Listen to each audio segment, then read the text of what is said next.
Hello friends, your welcome again in my YouTube channel business. मित्रांनो, आजच्या व्हिडिओचा विषय आहे parts of speech.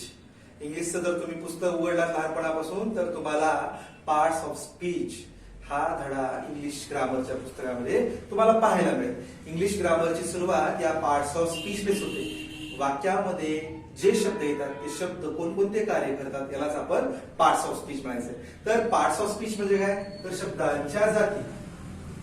Parts of speech. तर speech म्हणजे काय, तर स्पीच म्हणजे सेंटेन्स.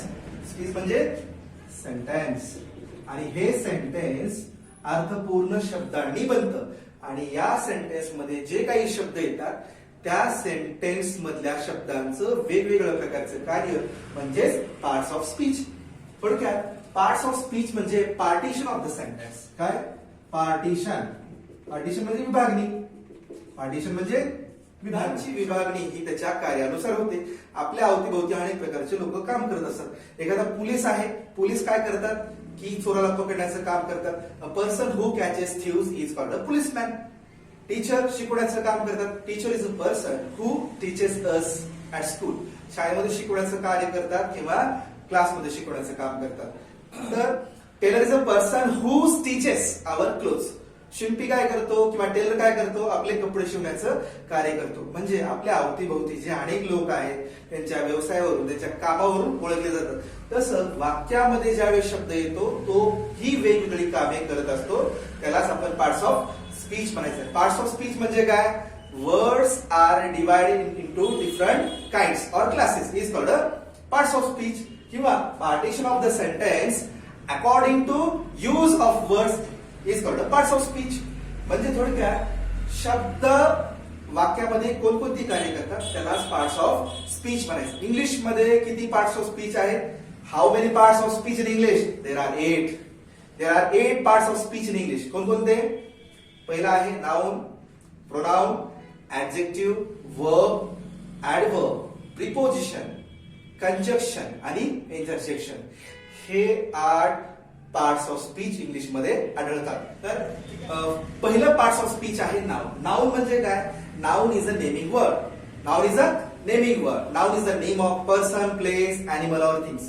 कोणत्याही व्यक्ती, प्राणी, वस्तू, ठिकाण अथवा गोष्टीला आपण नाउन असं म्हणतो. नाउन मध्ये या सगळ्या गोष्टीचं इन्व्हॉल्वमेंट होतं. एखादा व्यक्ती असेल, आता मी व्यक्ती आहे, आपण माणसं आहात, हे सगळे काय नाउन आहेत. Okay, boy, girl. एखाद्या प्राण्याचं नाव असेल, माझ्याकडे कुत्रा आहे, डॉग आहे, स्पॅरो आहे, हे सगळे जे काय आहेत नाउन आहेत. माझ्याकडे चेअर आहे, माझ्याकडे पेन आहे, हे सुद्धा काय आहे नाउन आहे. ज्या गोष्टी आपण पाहू शकतो, ज्या गोष्टी आपण ऐकतो, ज्या गोष्टी चव घेतो, ज्या गोष्टी आपण समजून घेतो, त्या सर्व गोष्टींना आपण नाउन म्हणायचं. Everything around us is a noun. Okay, that we can see, we hear, we taste, we can feel also.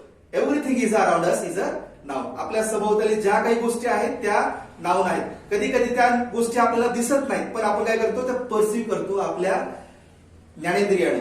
Okay, म्हणजे त्या गोष्टी कोणकोणत्या आहेत? समजा आनंद झाला, आनंद हे सुद्धा काय आहे नाउन आहे. पॉवर्टी हे दारिद्र्य, हे सुद्धा काय आहे नाउन आहे. करेज हे सुद्धा नाउन आहे. त्या गोष्टी आपल्याला दिसत नाहीत, पण त्या गोष्टी आपण काय करू शकतो, फिलिंग करू शकतो. आपले जे ज्ञानेंद्रिय आहेत त्या ज्ञानेंद्रियाने आपण त्या गोष्टी आपण काय करू शकतो, समजून घेऊ शकतो. त्याला म्हणायचं नाउन.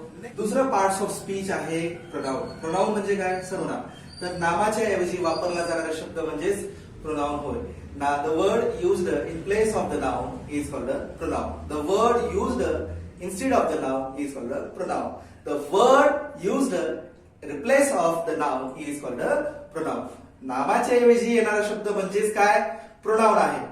वाक्यामध्ये प्रोनाउनचा वापर का बरं करायचा, तर प्रोनाउनचा वापर केल्यामुळे काय होतं, वाक्य नीटनेटकं येतं, सुटसुटीत बनतं, वाचण्यायोग्य बनतं. त्यामुळं सर्वनामाचा वापर केला जातो. तर इंग्लिशमध्ये काय आहे, भरपूर प्रोनाउन आहेत. I, we, you, he, she, it असे जवळपास 44 प्रकारचे काय आहेत प्रोनाउन आहेत. तर ह्यांचा वापर करून आपण काय करू शकतो, वाक्य तयार करू शकतो. शी इज माय सिस्टर, ती माझी ताई आहे. ही इज माय ब्रदर, तो माझा भाऊ आहे. Neha came with her parents, Neha तिच्या पालकांसोबत आली. हर हे काय झालं, प्रोनाउन झालं. म्हणजे वाक्यामध्ये नामाच्या ऐवजी वापरला जाणारा शब्द म्हणजेच सर्वनाम होय. तिसरं पार्ट्स ऑफ स्पीच आहे ऍडजेक्टिव्ह. ऍडजेक्टिव्ह म्हणजे काय, विशेषण, डिस्क्रायबिंग वर्ड्स. एखाद्या नामाबद्दल किंवा सर्वनामाबद्दल वर्णन करणाऱ्या शब्दांना आपण विशेषण म्हणतो. The word used to add something to the meaning of noun or pronoun is called adjective. असे शब्द जे काय करतात, नामाबद्दल किंवा सर्वनामाबद्दल अधिकची माहिती देतात, किंवा the word used two gives more information about the noun or pronoun is called adjective. विशेषण म्हणजे एखाद्या व्यक्तीबद्दल चांगला आहे, वाईट आहे, किती आहे, कसा आहे हे सांगण्याचं काम विशेषण करत असतात. ओके, तर adjective is a word, it gives more information about the noun or pronoun. तर Ramesh is a clever boy. तर रमेश कसा मुलगा आहे, क्लेवर आहे. तर हे क्लेवर हे काय आहे, रमेश बद्दल सांगितलेलं ऍडजेक्टिव्ह आहे. There are 20 students in the class. वर्गामध्ये 20 विद्यार्थी आहेत. तर किती विद्यार्थी आहेत, तर 20. म्हणजे वर्गातील विद्यार्थ्यांबद्दल जास्तीची माहिती या शब्दांद्वारे सांगितली गेलेली आहे. म्हणूनच आपण काय म्हणतो, ह्याला ऍडजेक्टिव्ह असं म्हणतो. चौथं पार्ट्स ऑफ स्पीच आहे वर्ब. वर्ब म्हणजे काय, तर क्रियापदे. ज्या शब्दामधून कृती किंवा स्थिती दाखवली जाते त्याला आपण वर्ब असं म्हणतो. म्हणजे verb is a word that express action or state. ज्या शब्दामधून ऍक्शन किंवा कृती किंवा स्टेट म्हणजे एखाद्या व्यक्तीची अवस्था दाखवली जाते त्याला आपण वर्ब्स म्हणायचं. वर्ब म्हणजे क्रियादर्शक शब्दांनाच आपण काय म्हणतो, क्रियापद असं म्हणतो. तर इंग्लिश मध्ये असंख्य क्रियापदे आहेत. त्या क्रियापदांचा वापरच करून आपण काय करतो, क्रिया दाखवतो, बोलतो, जातो, खेळतो, पळतो, नाचतो. हे सगळे काय आहेत, क्रियादर्शक शब्द आहेत. For example, she writes letter. ती पत्र लिहिते. यामध्ये राईट्स हे काय आहे, क्रियापद आहे. राईट्स हे काय आहे, क्रियापद आहे. म्हणजे एखादी व्यक्ती काय करते ती लिहिण्याची क्रिया दाखवली आहे. Neha is a teacher. नेहाची स्थिती दाखवली आहे किंवा नेहाची अवस्था दाखवली. ती काय आहे, टीचर आहे. इज हे काय दाखवतं, क्रियापद आहे. He is a dead. तो मृत आहे, तो वारलेला आहे किंवा तो मेलेला आहे. म्हणजे इज, आर, हॅव हे जे शब्द जर आले वाक्यामध्ये तर त्यांना आपण काय म्हणायचं, क्रियापद म्हणायचं. Do, does, did, have, has, had असे अनेक शब्द जर क्रियादर्शक शब्द जर वाक्यामध्ये आले तर आपण त्यांना काय म्हणायचं आहे, क्रियापद म्हणायचं. Action words means verb. क्रियादर्शक शब्दालाच आपण काय म्हणतो, वर्ब्स म्हणतो. ज्याच्यातून आपण क्रिया सांगतो, क्रिया दाखवतो, क्रिया लिहून सुद्धा सांगतो.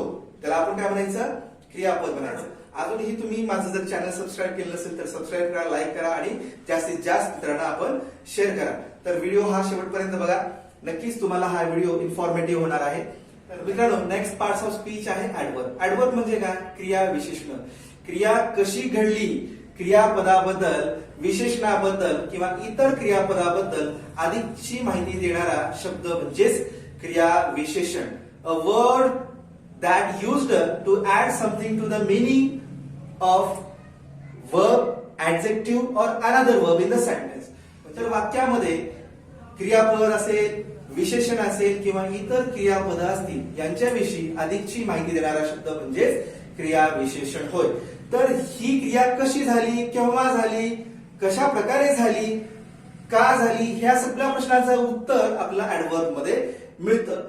ज्या वेळेस वाक्यामध्ये क्रियापदाला आपण प्रश्न विचारतो त्यावेळेस आपल्याला ऍडवर्ब मिळतं. ते कसं, for example, I worked on my science project promptly. हे वाक्य बघा, प्रत्येक वाक्य आणि त्या प्रत्येक वाक्याच्या खाली क्रिया कशी घडली, केव्हा घडली आणि कुठे घडली हे सांगण्याचं कार्य ऍडवर्ब करतात. म्हणजे काय, I worked on my science project. मी माझं विज्ञान प्रकल्पावरती कार्य केलं. कसं केलं, प्रॉम्प्टली केलं. How did I do my science project. मी माझा विज्ञानाचा प्रकल्प कसा केला, तर प्रॉम्प्टली केला. प्रॉम्प्टली हे काय मला मिळालं, ऍडवर्ब भेटलं. पुढे बघा sentence, I completed my science project yesterday. मी माझा विज्ञानाचा प्रकल्प काल पूर्ण केला. मी ज्यावेळेस क्रियापदाला विचारतो, when did I complete my science project, मी माझा विज्ञानाचा प्रकल्प केव्हा पूर्ण केला, तर त्याचं उत्तर मिळतं येस्टरडे. येस्टरडे हे काय झालं, मग ऍडवर्ब झालं. ज्या वेळेस मी क्रियापदाला विचारतो, I submitted my science project at the science fair. Where did I submit my science project, मी माझा सायन्स प्रोजेक्ट कुठे जमा केला, तर त्याचं उत्तर मिळेल at the science fair. Okay, विज्ञान प्रदर्शनामध्ये मी माझा काय प्रकल्प जमा केला. ज्या वेळेस तुम्ही क्रियापदाला केव्हा, कसं, का असं जर प्रश्न विचारायला लागला तर तुम्हाला क्रियापदाबद्दल विशेषणाबद्दल अधिकची माहिती मिळते. ओके, ही रॅन फास्ट. ही रॅन फास्ट. तो कसा धावला? फास्ट धावला. ही सॉल्व क्विकली. त्यानं पटकन सोडवलं. कसं सोडवलं? क्विकली. म्हणजे कर्त्याबद्दल जर तुम्ही प्रश्न विचारायला लागलात, क्रिया कशी झाली, कशा पद्धतीने झाली, कुठे झाली, केव्हा झाली, ह्या प्रश्नाचं उत्तर आपल्याला ऍडव्हर्ब मधून सुद्धा मिळतं. मित्रांनो, नेक्स्ट पार्ट्स ऑफ स्पीच आहे प्रिपोजिशन. प्रिपोजिशन म्हणजे काय? शब्दयोगी अव्यय. नाम किंवा सर्वनामाच्या अगोदर ज्या शब्दांचा वापर केला जातो आणि ते शब्द काय करतात? नामाचा आणि सर्वनामाचा संबंध दाखवतात. त्या शब्दाला आपण काय म्हणतो? शब्दयोगी अव्यय. किंवा त्याला इंग्लिश मध्ये काय म्हणतो आपण? प्रेपोजिशन. प्रेपोजिशन म्हणजे काय? Preposition shows the position of the subject and object. एखाद्या व्यक्तीची, वस्तूची, गोष्टीची जागा किंवा स्थिती, नेमकी ती वस्तू कुठे आहे हे दाखवण्याचं कार्य प्रेपोजिशन करत असतं. प्रिपोजिशन म्हणजे काय? शब्दयोगी अव्यय. आता बघा, for example, the monkey is on the tree. What is the position of the monkey? Monkey कुठे आहे? ऑन द ट्री, झाडावरती आहे.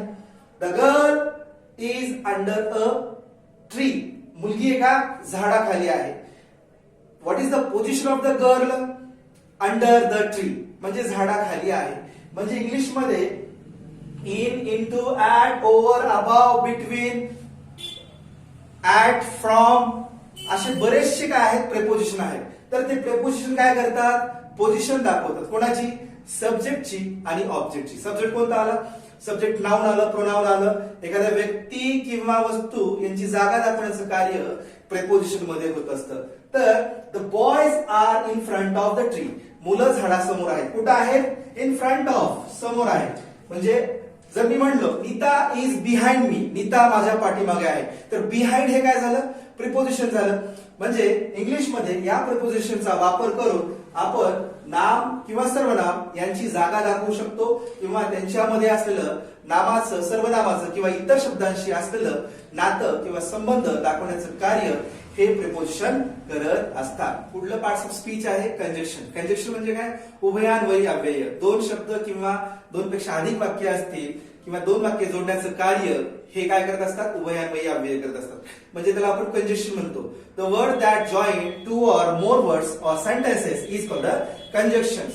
हे शब्द आल्यानं काय होतं? दोन शब्दांची जोडणी होते, दोन वाक्यांची जोडणी होते. त्या जोडण्यामुळे आपल्याला काय कळतं की एक वाक्य आणि दुसरं वाक्य कोणत्या गोष्टीने जोडलेलं आहे, त्यांच्यामध्ये संबंध काय हे दाखवण्याचं काम उभयान्वयी अव्यय म्हणजे कंजक्शन्स हे करत असतात. For example, Ram and Lakshman were brothers. Okay, Ram आणि लक्ष्मण काय होते? भाऊ होते किंवा बंधू होते. ओके, अँड राम आणि लक्ष्मण या दोन शब्दांना जोडण्याचं कार्य अँड या कंजक्शननं केलं आहे. I ran fast but I missed the train. मी जोराने धावलो पण मी माझी ट्रेन मिस्ड केली. ओके, म्हणजे थोडक्यात त्याच्यामध्ये काय? मी जोराने धावलो बट. ओके, तर दोन वाक्य जोडण्याचं कार्य काय केलं जातं? बट या कंजक्शननं केलं आहे. Both boys and girls are coming party. मुलं आणि मुली हे पार्टीला येत आहेत. म्हणजे हे दोन गोष्टींना जोडण्याचं कार्य बोथ या कंजक्शननं केलेलं आहे. कंजक्शन वाक्यामध्ये मध्ये येतं किंवा अगोदर सुद्धा येऊ शकतं. इंग्लिश मध्ये कंजक्शन भरपूर आहे. तर and, both, as well as, not only but also, either, eight, so ह्यासारखे शब्द कंजक्शन दाखवतात. यांच्या वापरामुळे काय होतं? दोन शब्द, दोन वाक्य जोडतात. शेवटचं पार्ट्स ऑफ स्पीच आहे इंटरजेक्शन. इंटरजेक्शन म्हणजे काय? उद्गार वाचक अव्यय किंवा त्याला आपण म्हणतो केवळ प्रयोगी अव्यय. या केवळ प्रयोगी अव्ययामधून, या इंटरजेक्शन मधून आपण काय करतो की आपल्या मनातील भाव, भावना किंवा आपले जे विचार आहेत पटकन आपण बोलून टाकतो. मराठीमध्ये आपण म्हणतो एखाद्या वेळेस आपल्या समोरून साप गेला तर आपण काय म्हणतो? अरे बापरे म्हणतो. किंवा एखाद्याला चांगले मार्क्स मिळाले तर आपण त्याला शाबाश म्हणतो, अरे रे म्हणतो. एखादी गोष्ट आपल्याला काय वाईट वाटत असेल तर आपण काय म्हणतो? अरे रे. ठीक आहे. किंवा अबब, हे जे काय आहेत मराठीमध्ये भाव सांगणारे शब्द आहेत, तसं इंग्लिश मध्ये सुद्धा भाव सांगतात. ते कसं? For example, oh he has dropped the catch. Okay, त्यानं काय केलं? कॅच ड्रॉप केली. else he is dead. अरे तो मेला आहे. Hooray, we have won the match. Hurrah, we won the match. For example या वाक्यामधून आपल्याला काय केलं जातं, आपल्या मनातील भावना, दुःख, आनंद, आश्चर्य व्यक्त करण्यासाठी केवळ प्रयोगी अव्यय म्हणजे इंटरजेक्शनचा वापर केला जातो. Interjection are words that express strong sudden feelings. ती फिलिंग आनंदाची असेल, दुःखाची असेल, कसलीही असेल, तर ती फिलिंग व्यक्त करण्यासाठी इंटरजेक्शनचा वापर केला जातो. ओके, आपण मॅगी खातो, थोडक्यात इप्पीची मॅगी खातो, तर इप्पी या पॉकेटवरती सुद्धा काय आहे, इप्पी हे काय आहे, उद्गारवाचक अव्यय किंवा केवळ प्रयोगी अव्यय सुद्धा आढळतं. आऊच असेल, ओ असेल, हाय असेल, हॅलो असेल, आऊच असेल, हे सगळे काय आहेत, तर इंटरजेक्शन्स आहेत. याचा वापर करून काय करतो आपण, सडन फिलिंग्स एक्सप्रेस करत असतो. तुम्ही चॅनलवरती अजूनही नवीन असाल, तुम्ही अजूनही चॅनलला सबस्क्राईब केलं नसेल तर तुम्ही सबस्क्राईब करा, लाईक, शेअर आणि जास्तीत जास्त लोकांना हा व्हिडिओ शेअर करा. Thanks for watching my friend. See you in next video. Bye.